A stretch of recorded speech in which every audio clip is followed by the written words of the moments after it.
Miarabantsika tsiray avy isatokantrano indray androany amin'ny anaran'i Jesosy izay mpanaraka an'izao fandarana famaranana ny fifadikanana nampitondraina ny lohateny hoe mijery an'i Jesosy tompontsika mibanjina an'i Jesosy.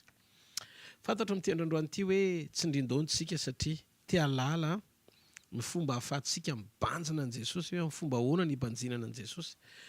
Jerena ve ny masony sa eo am-pandoliana ve mandin-tena sa inona no jerevana sy tarafina ny am' Jesosy.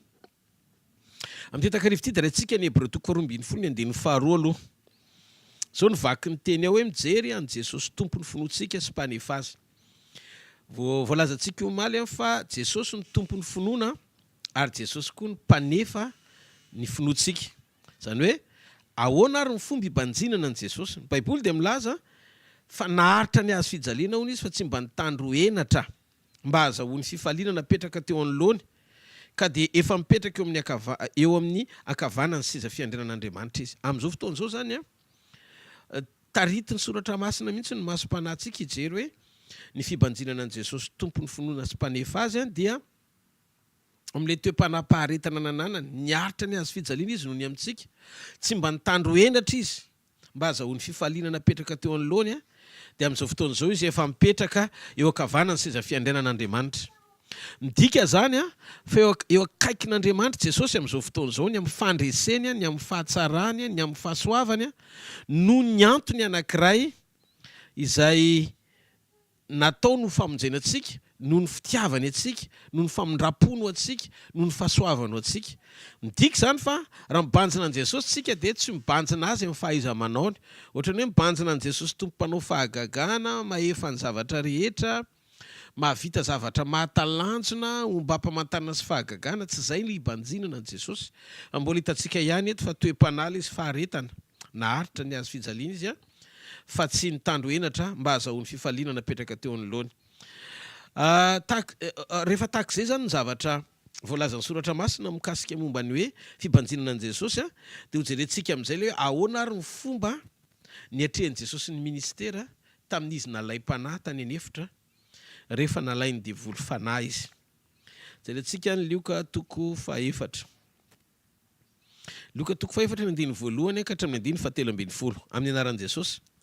Ary Jesosy feno ny fanahy masina dia niverina avy tany Jordana ary nentiny fanahy tany anefitra 70 andro izy. Ka nalay ny devoly fanahy ary tsy nihinan-kanina akory izy tamin'izany andro zany ka rehefa tapitra zany dia noana izy. Ary hoy ny devoly taminy, raha zanak'Andriamanitra ianao teneno vato io mba ho tonga mofo. Fa Jesosy namaly azy ka nanao hoe voasoratra hoe tsy ny mofo ihany no iveloman'ny olona. Ary ny devoly nitondra azy niakatra dia naneo azy indray mpimaso ny fanjakana rehetra amin'izao tontolo izao. Dia hoy ny devoly taminy, omeko anao izao fanapahana rehetra izao mba ny voninany fa efa natolotra azy zany ka izay tiako no omeko azy.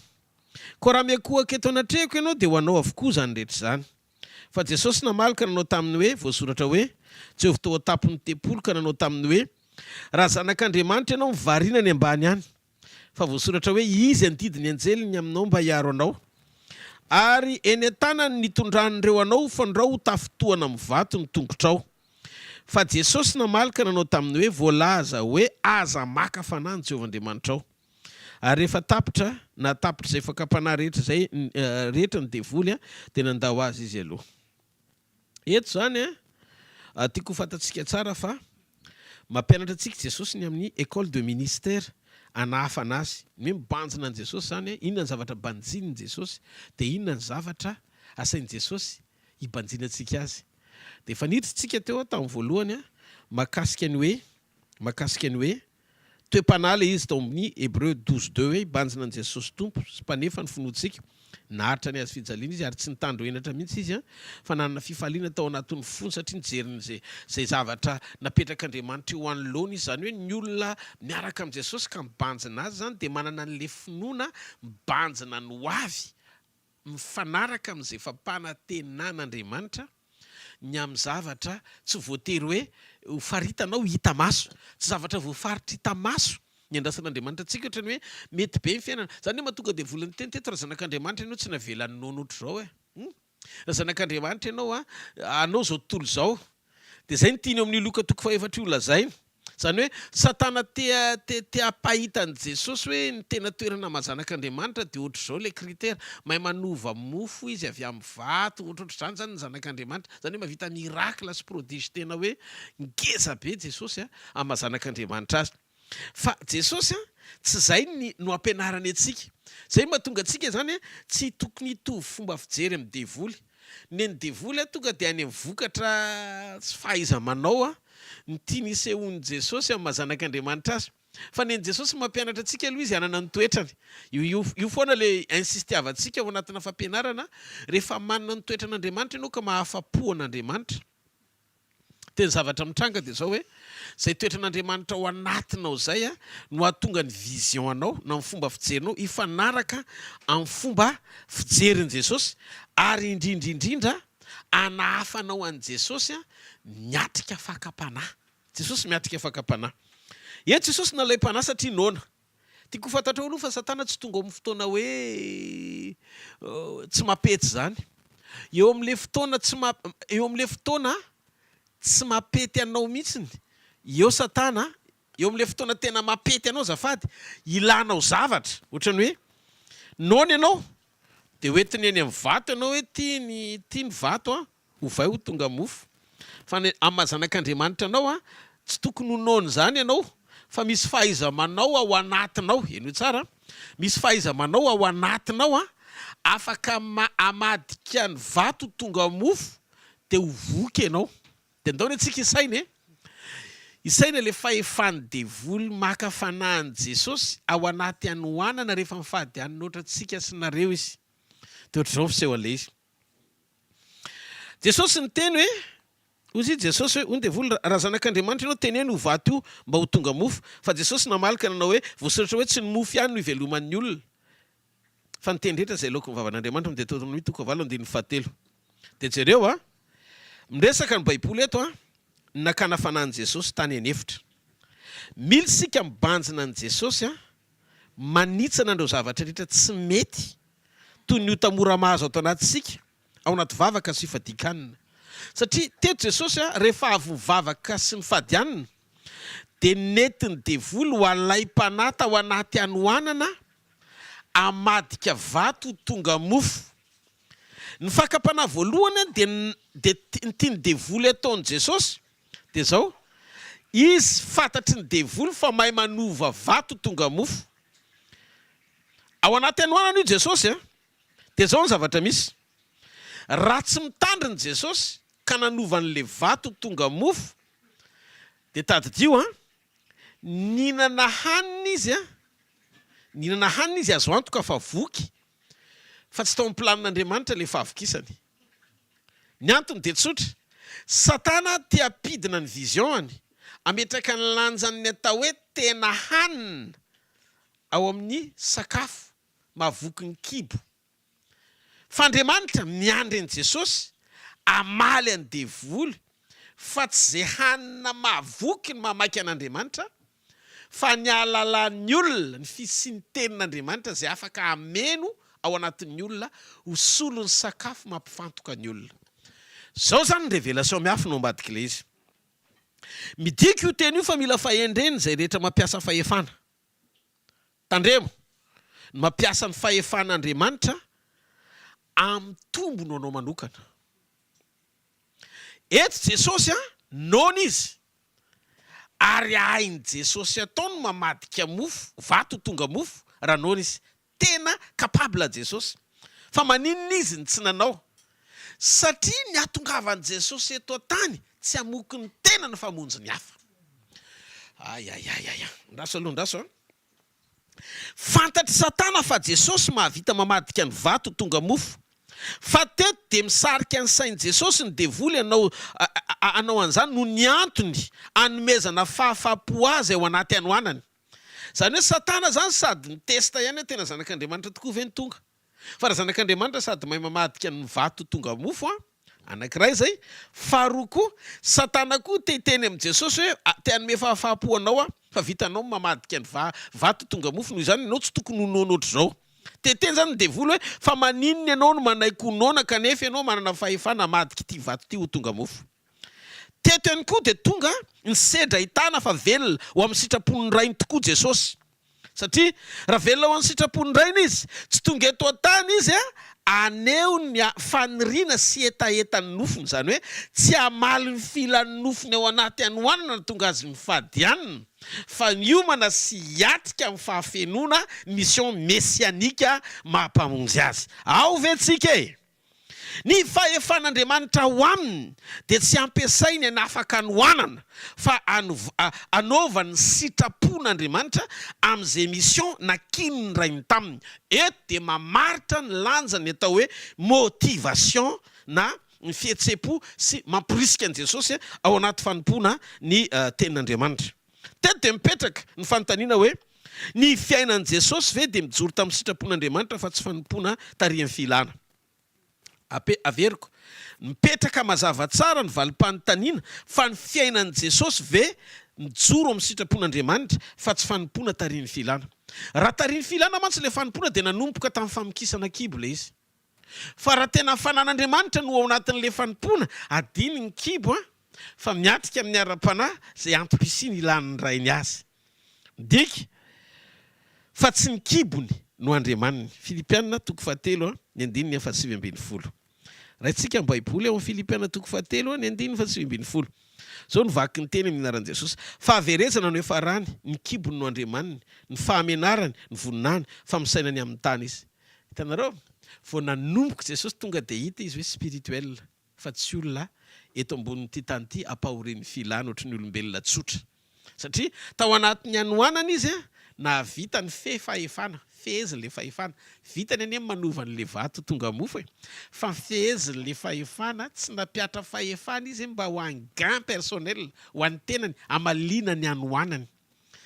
Vao maîtriser Jesosy le fahefana, tsy ho azy. Satria ny antony dia tsotra. Ny fiainan'ny tena pino dia mihodina amin'ny sitrapon'Andriamanitra tanteraka fa tsy ny filany na ny fanirian'ny nofony. Ny motivation antsika eo am-panompoana tsy tokony hanompo an'Andriamanitra tsika hoentina motivation amoky ny kibotsika sy tsara amin'ny fiainantsika. Satria eto Jesosy tena mametraka mihitsy ny fahafahantsika mibanjina tsara. Mibanjina tsara, manokatra ny vision antsika, alala sy ahita ny nataony Mesia mba hahatonga antsika mpanaradia azy, ahafantatra ny fitondrany sy ny fitiavany antsika. Ny fiainana tena pino dia mihodidina eo amin'ny sitrapon'Andriamanitra tanteraka fa tsy ny filany na ny fanirian'ny nofony. Tandremo, fa teto dia ametraka sary sy fijoroany Jesosy ho jerentsika. Fa ny ministera dia tsy natao amin'ny tanjona azahoana tombony tsy marina ara-nofo. Ministera dia tsy natao ho amin'ny tanjona azahoana tombony tsy marina ara-nofo. Hitanareo marina, afaka izy afaka Jesosy ohatrany hoe mampiasa ny ministerany ho amin'ny profihany na ho amin'ny tombotsoana azy manokana. Fa tsy nataon'i Jesosy zany. Satria tsy tonga ho an'ny tenany izy, zay le hoe lavony le fihinanana ao anaty anoanana. Nasiony le image melohan'ny nivoahany tao anaty vavaka sy fadikanina. Fa ny tena fanompony tsy ho an'ny kibony fa ho an'ny asa mpamonjena antsika tsirairay avy. Tonga mihitsy izy ny sedraina tao anaty fakapana fa nasiony, fa ny motivation tsy ny kibony, fa ny motivation ny hamonjy fanahy. Noho izany ministera raha mibanjina an' Jesosy tsika dia manome ohatra tsara izy eo amin'ny Luka 4:4 manomboka amin'ny 9:1-7:10. Le fizahan-toetra voalohany natrehany tao anatin'le fakany devoly fanahy azy tonga dia any amin'ny sehatra ara-tsakafo le izy. Dia hitanareo ny dikany hoe sehatra ara-tsakafo dia mamaritra ny fiainan'ny olona amin'ny fiahiny, ny fiainany mba tonga azo velona, songadina, anana ny norma rehetra amin'ny sakafo sy ny velomana. Io rehetrarehetra io zany dia mamaritra ny atao hoe fiahiny filany eto ambonin'ity tany ity. Dia tiako zany milaza amintsika fa raha tena mifady hanina marina ianao ka hotronina amin'ity taona ity ao anatin'ny taona zao bily, dia mila mametraka ianao zao motivation zao. Rehefa anao ny asan'Andriamanitra na azo maimaim-poana ianao dia mizara maimaim-poana. Aza mitoro teny ho an'ny kibonao, andresena rahatra olona nokatra poketra ho any am-posinao.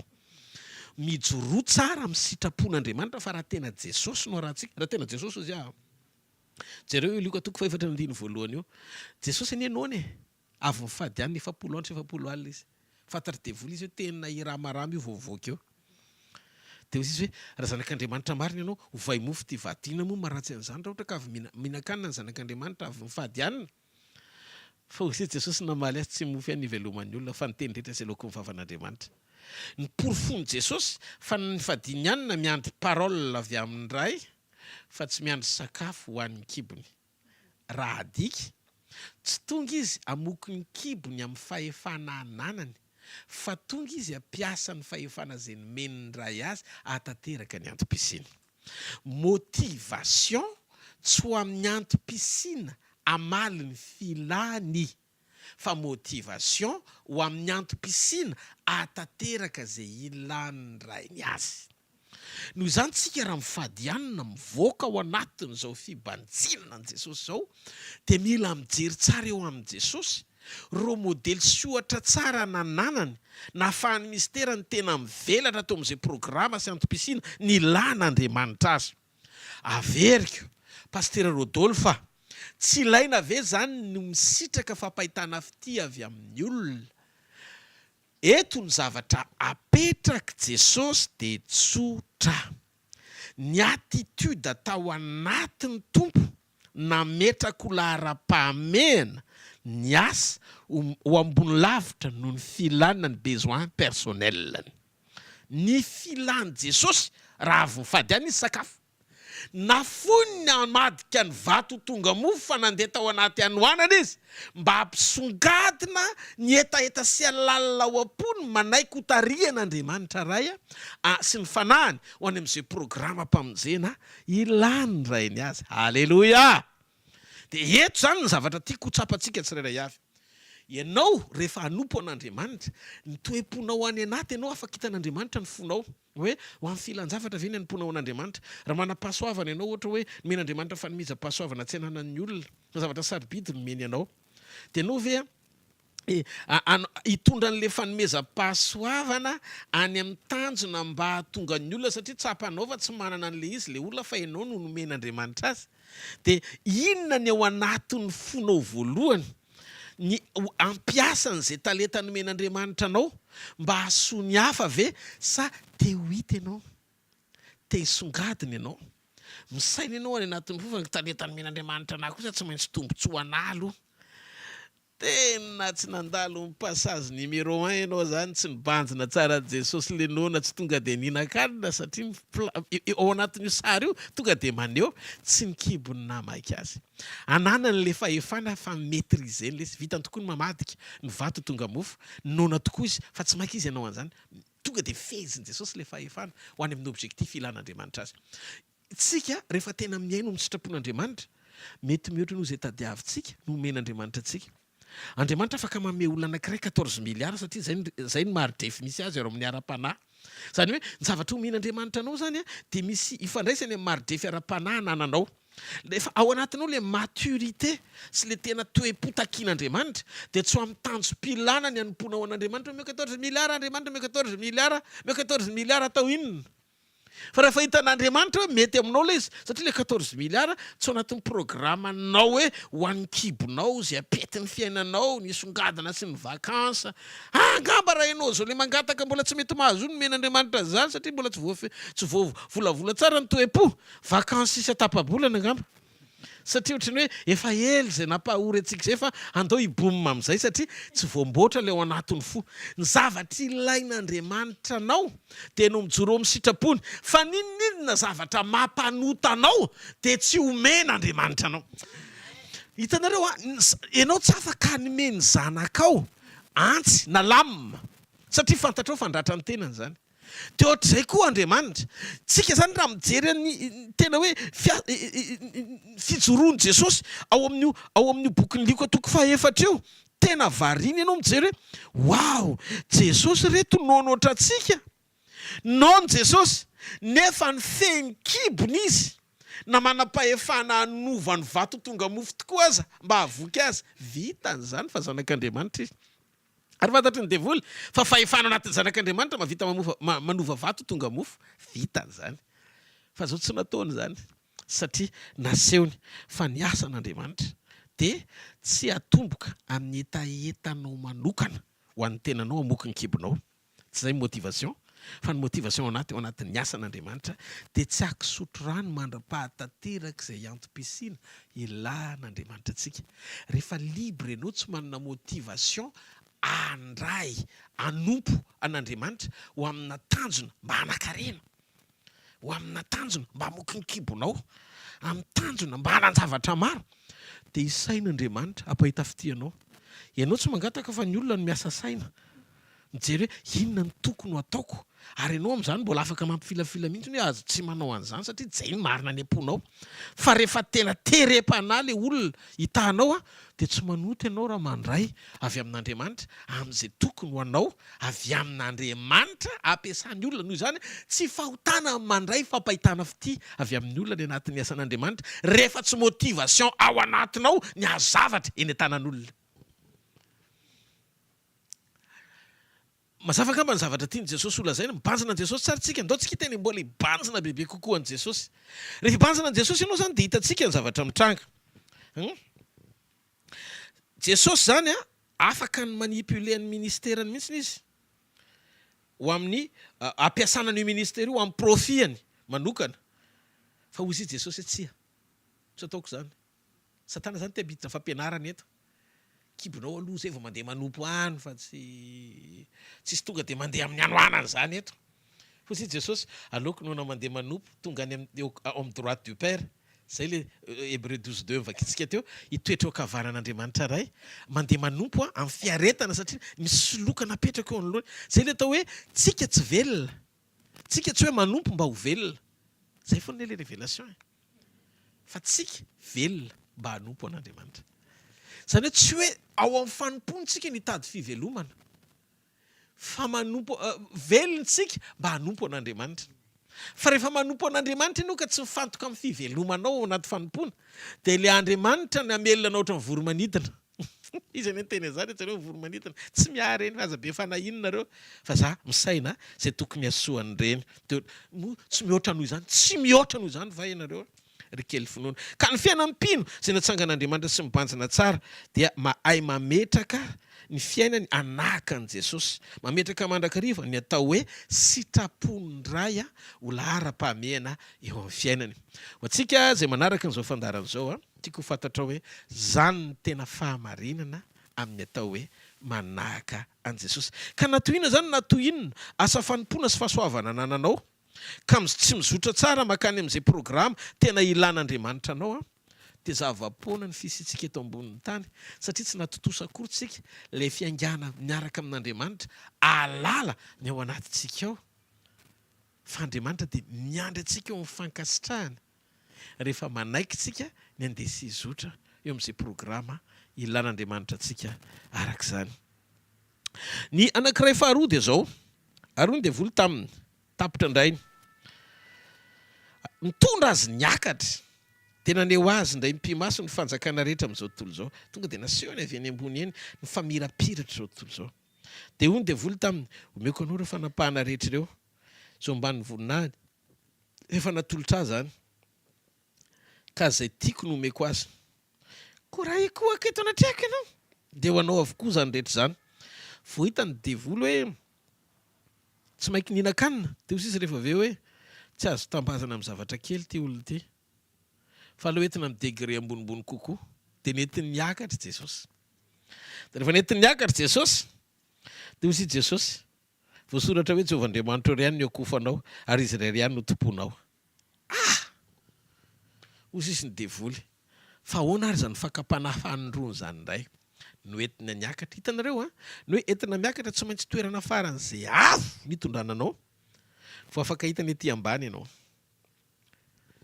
Dia mahafantatrareo ve tsy mampaninona ny devoly fa raha fahantrana ny averenao any elo dia lalovony ao anaty fahantrana ny fifatoanao, satria fantany hoe azo lalovona ny ao anatinao eo amin'ilay dingan'ny mofo isan'andro avoky ny kibonao.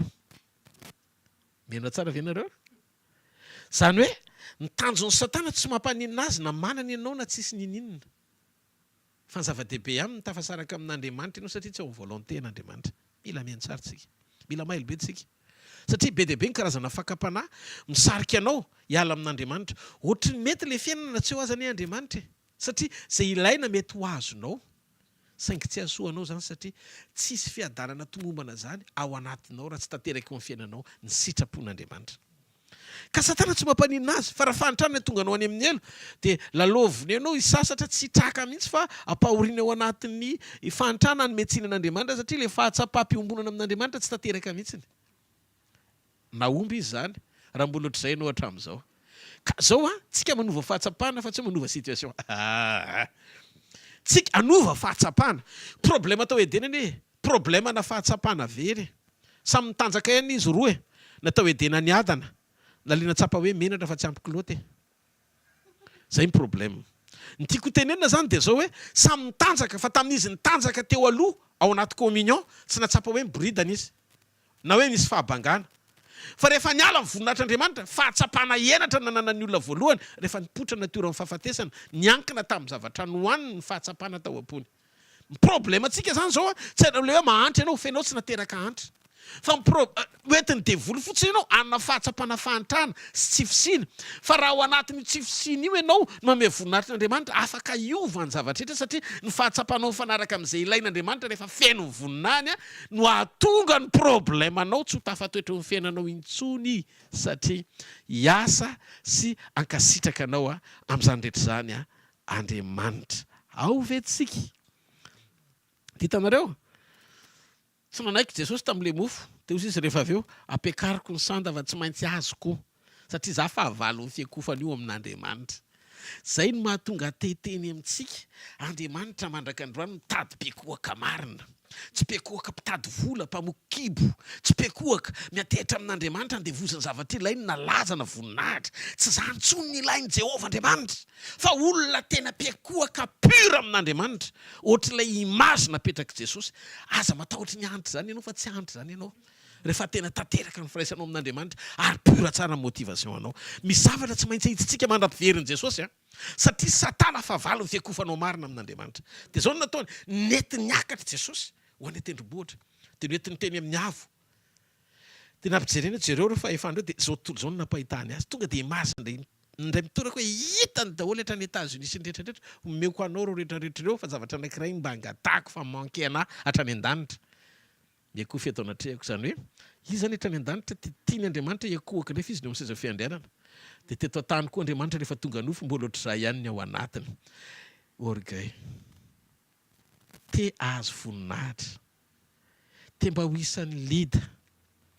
te ho hita maso te ho indraindraina sy akofana te volo tsy manjary tonga teo amin'ny Andriamanitra tamin'ny endriky nofo jereo reo fanjakan'ireo meko anao fa nitakalindreo fiakofana mie Jesosy za ho Jesosy mahazaka ny zavatra rehetra satria tsy fantany fa ny créateur manana fotom-pisainana ohatr'izao zavatra rehetra ilainy azo ny foronina noho izany tsy mitoky amin'ny zavatra nanana izy hoe zay natolotra azy indray lasa iriariany mahafantatrareo le fotom-pisainana hoentin'ny arena sy ny vola mitsingevana ohatrany hoe rehefa manambola ianao dia miova amin'ny fisainanao io le fisainana tiany devoly ampidirina tao amin'ny Jesosy efa any retrireto fa insuffit de menkohaka ianao dia amin'izay tsy mandeha amin'ny hazo fijaliana tsy isy fa tonga dia anao zao tontolo zao tonga dia atolotra zao fa menkohaka fotsiny vidin'izay dia zao tsy mila maty ianao tsy mila ory ianao tsy mila omboany zany ianao tsisy an'izany zavatra rehetrarehetra zany fa tonga dia zao fotsiny dia anao zao tontolo zao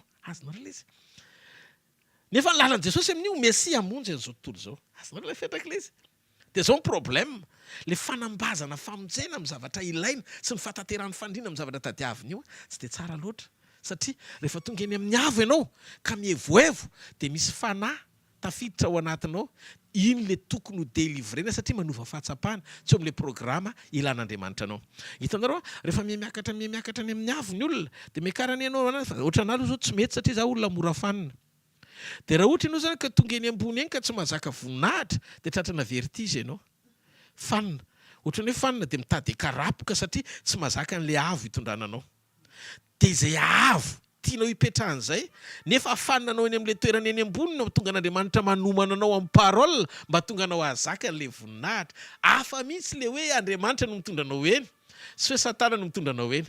Raha satana no mitondranao eny dia apiditra fampianaranao anatinao izy fa ianao sy ny mahizy ianao dia misy ifandraisany amin'ny arena sy ny voninahitra misy ianao. Fa tsy izay le izy. Andriamanitra rehefa mitondranao eny dia anao olona tsotra foana fa tsy voafatotry ny zavatra anananao ary votsitra tsara ny fonao satria fantatr'Andriamanitra fa zaka anao zany. Ninona avo rehetra mitondra fiankofana ratsy ao anatinao amin'ny satana elao zany fa tsy amin'ny programan'Andriamanitra. Teto Jesosy dia hitantsika tsara nalaim-panahy izay kohaka amin'ny satana na zao tontolo zao fa tsy mila miaritra ny azo fijaliana, tsy mila maty. Manaiky kohaka fotsiny dia vita ny afera. Fozia Jesosy ilay endrik'Andriamanitra tsy hita. Satana mitady an'Andriamanitra ekohaka aminy ozy izy ny devoly hoe vao mekohaka fotsiny ianao dia omeko anao ny clé. Mila fantatrao fa ny vavaka dia ilain'ny olona mandroso ara-panahy. Ilain'ny olona mandroso ara-panahy ny vavaka fa tsy dia tena ilain'ny olona tsy mandroso ara-panahy loatra. Rehefa tena mandroso ara-panahy ianao eo vao tena mila vavaka. Fa raha ianao olona mbola tsy tena mandroso ara-panahy fa etsihetsy tsy dia raharahin'ny devoly zany ianao. Ohatry ny mandeha foana amin'ny fiainanao na manota be ary ianao. Toetrany tsy dia kasihany loatra fa ny devoly tsy fahavalonao miditra any am-piangonana. Averiko foana eto an'izy zany. Tsy fahavalo ho fanompoantsika izy hoe andeha niazakazaka ianao tory filazana andana. Ataovy daholo ny asa rehetra mampiasa ositra. Zay lalovanao mitsingatitra daholo. Feno fanamasina be misy ianao andana. Fa zao fotsiny raha vao manomboka me matitra ao ny fijoroanao. Mitapanaraka an'Andriamanitra ao anatinao. Manomboka olona tonga be fandeferina, be fangina, be fanetretana. Manomboka ho fahavalony amin'izay ianao. Ary manomboka hatreo anakaiky anao akaiky izy dia ikitikitika an'izay azo kitianao. Inona ny azo kitianao ampopo? Kitiany aloha satria mbola misy anjarany. Inona ilay izy avinavina, kitiany kely avinavina. Kitiany daholo karazany zavatra rehetrarehetra mbola mety partie ny fankalana kely, fahatezerana ary possible. Tena ataony mihitsy zay fomba tsy hatateraka ny fibebahana. Raha tianao fantatra, tsy tianao tateraka 100% ny fibebahanao. Pe tsaratsara velantsika eo anatren'Andriamanitra eny ianao, sotro be lava tango eny, mamy nyatsy finy aroa, lalalovo nohatra ny tandrimo ao. Dia ny faranany tapitra ihany ny fotoana. Misy limity io fotoana io. Misy limity io fotoana io. Tsy mandrakizay io fotoana io. Jesosy ny teny amin'ny fotoana iverenany anonitra izy. Ary amin'ny fotoana iverenany tsy hoe tsony fanamasina, tsy hoe tsony ny tenin'Andriamanitra. Tsy toriteny ohatry tsony pasteur Rodolphe rehefa neny ny trompetra sy ny feon'ny arkanjelin'Andriamanitra, tsy toriteny ohatry tsony. Fa androany no mitoriteny satria mbola eto ny tenin'Andriamanitra, mbola eto ny fanamasina, mbola tsy miverina Jesosy. Fa raha vao miverina Jesosy, tsisy fampaherezana ohatry tsony na iza na iza. Hitady rano ny olona hosotroana fa mangeta eto ohatry ny ambony ranomasina izy hisotro masira, tsy afa-po ny tendany. Fa amin'izao mbola misy fotoana miangavy ianao aza mangataka ny apitso zany. Fa ny apitso ianao fa androaniny ianao.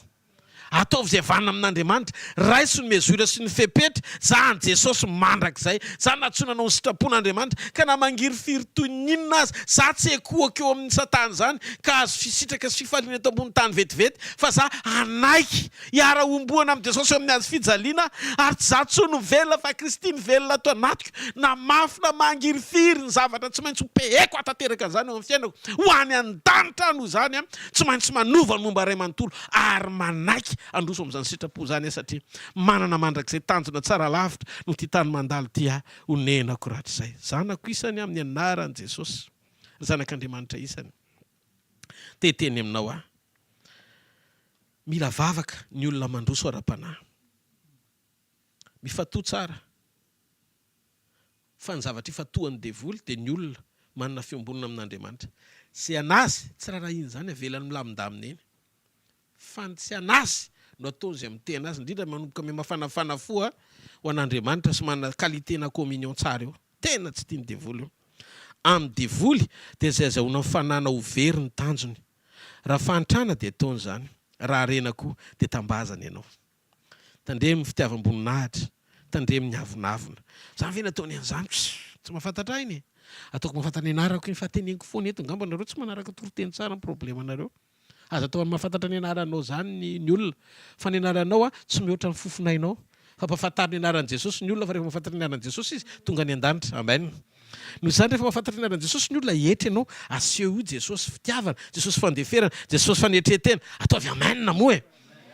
Fa rehefa ao anatintsika anie Jesosy dia mihitsana daholo ny zavatra rehetra. Ary io nefa niteneniko foana ao anaty rehefa isaka mitory teny rehefa miteny Andriamanitra ao anatin'ny teny ohatr'izao dia matetika raha vao tiany devoly fafana le toetra tsara ao anatintsika dia zao no ataony devoly. Ataony tezitra ianao satria nahoana le toetra tononika tokony alana mbola tianao. Zay le mahatonjobily zao fankalazana ny fiarahana amin'ny fahasoavan'Andriamanitra sy ny fanafahany iainantsika mifankasitrana fa hoe atao jobily indray no sy le toetra. Tsy mitovy le izy. Le atao jobily efa maharitra loatra le izy. Dia zao rehefa maharitra loatra io toetra io dia mafy be ny alana amin'le izy. Satria efa lasa mifankatiana reo sy le toetra. Dia hoana koa zany pasteur Rodolphe zay sy toetra ty efa ela no mifankaty. So fa zay ve ho saranao. Raha teo any an-danitra tsy maintsy manao divorce amin'io toetra io. Va ataovy aingana le izy ataovy faran'izay aingana. Fa efa kaiky ny trompetra. Tsy fantatsika na roviana na roviana ny tsofan'izany. Eo mpanomanantsika mibanjina an' Jesosy aloha anaty vavaka sy fadikana dia mpanjido tsara nameny fotoantsika hanahaka azy. Jesosy tsy nilatsaka fa ozy izy hoe Jehovah Andriamanitra rery any nyankofanao. Jereo tsara ozy izy Jesosy na zao tontolo zao aza tsy ahoako fa za manana tanjona anankiray eo amin'ny droite du père. Misy toerana tsara lavitra tsy hita maso anie akoatr'ireo fiainan'izao hoe zay no mahatonga amin'ny Paoly miteny hoe mifampiononana tsy miankina amin'ny hoe miasa Andriamanitra ka nahazo ny zavatra rehetra teto an-tany sy ny fahafapo ianao fa mifampiononana ozy izy Paoly hoe rehefa neny ny trompetra dia anjavontsika dia ho amin'ny mandrakizay tsika ary hovantsika hitafiny tsy fahalovana ary zay ny tena fiainana ho antsika. Zay na tonga le memena izy fotoana izy mpanan-karena anankiray tena hoe fanambinan'Andriamanitra daholo ny arenany dia navadiny volamena. Dia izy mba nihera tamin'Andriamanitra izy mba aleo etiko mody miaraka amiko ny volamenako dia nanaiky Andriamanitra dia nentiny tamin'ny gony daholo.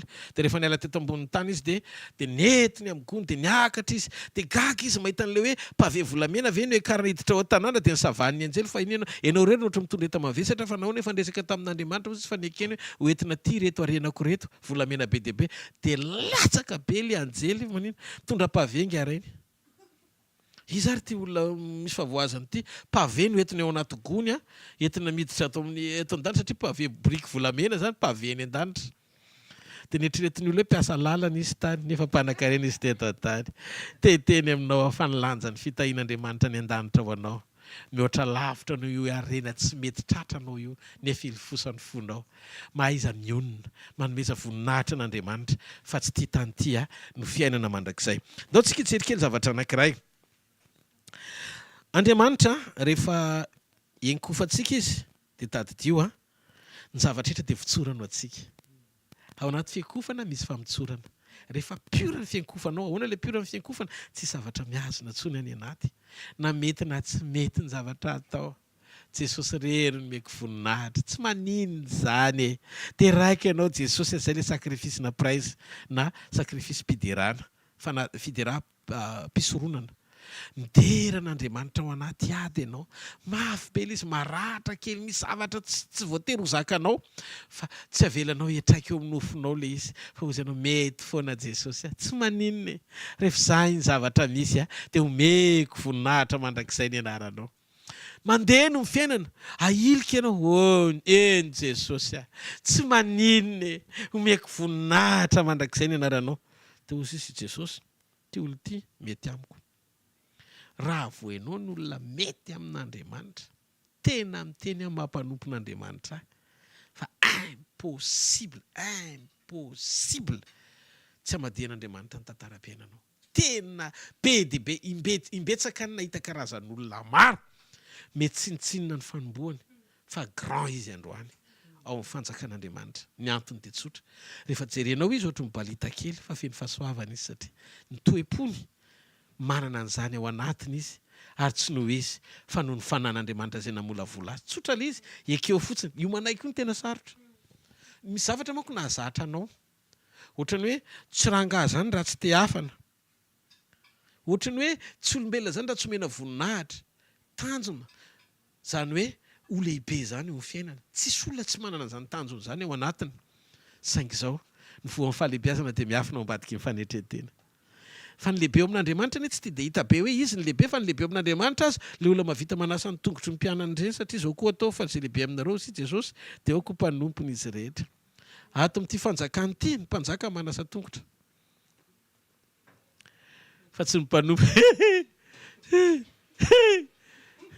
Ka ianao tsy afaka ao amin'ilay fanjakana raha tsy ao anatinao zany fisainana zany, raha tsy voavoatra ianao hiaina amin'izany. Noho izany ato tsisy patron fa zay lehibe indrindra mpanompony izy rehetra. Ary ny fanompona tsy misy fetra fa manam-piveriny Jesosy. Zay le fanovana takian'Andriamanitra ananana ao anatina toe-po hibanjenana ny ray. Farany. Inona nge pastera le farany ary hina le farany. Sao miloko toko fahefatra ho vakitsika. Rehefa ozy izy ato hoe ary nitondra azy nakany Jerosalema izy dia nampitoetra azy no tapony tepolo netiny mbola boribory kokoa indray ka nanao taminy hoe raha zanak'Andriamanitra ianao dia mivariana any ambany any. Fa voasoratra hoe izy andidiny anjeliny aminao mba hiaro anao ary eny tanany hitondran'ireo anao fa ny raha ho tafotoana amin'ny vato ny tongotrao. Fa Jesosy namalaka nanao taminy hoe voalaza hoe aza maka fanahy ny Jehovahandriamanitra. Tanareo le fakapanahy eo amin'izay. Zay fiafarana reo le fizantoetra anankitelo sy fakapanahy telo lalovan'i Jesosy. Nentina tena tapony tepolo izy dia hoe mitsorahy ery ambany ery fa misy anjely dia omeny devoly toko sy andininy tokoa any e.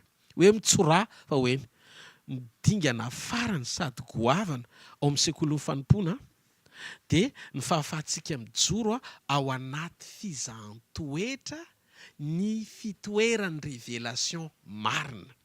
Devoly koa mahitenin'Andriamanitra ary vita mampitsoraka anao miala eny ambony tilikambo eny ambony Tour Eiffel. Ampitsoraka anao ry ambany ery fa ozy izy misy anjely mitaty ao. Nefa ninninona zany baiko rehetra avy aminy dia tsy avy amin'Andriamanitra fa avy aminy zany. Ary izy mampiasa tenin'Andriamanitra fa hasafason amin'izay tiany. Fa eto Jesosy miteny. Ozy izy hoe aza maka fanahy an Jehovahandriamanitra ao. Dia rehefa hitan'i Jesosy tsy laitra, devoly tsy laitra Jesosy dia iny ary rehefa natapitra izay fakapanahy rehetra izy dia nandao azy izy aloha. Zany hoe tsy nilandro azy izy fotsiny rehefa avy eo tonga tsy laitra dia lasa izy nandeha. Teteny aminao rehefa feno tenin'Andriamanitra ianao ka ao anaty fijoroana tsara manahirana ny devoly ianao domo matetika rehefa avy eo izy leo amin'izay dia lany ianao dia izay ianao vao manomboka hahita ny atao hoe fankasitran'Andriamanitra miasa malalaka ampitoetranao anaty fiadanana ary ahitanao voninahitr'Andriamanitra tsy miala intsony fa hanotrona anao mandrakizay Andriamanitra. Satria azo ny antoka fa sady fantsona tsara ianao ny fitaovana mendrika ianao le olona vita sedry ianao mibanjina an' Jesosy Tompo hatramin'ny farany satria izy ny Tompo sady mpanefa ny finoantsika.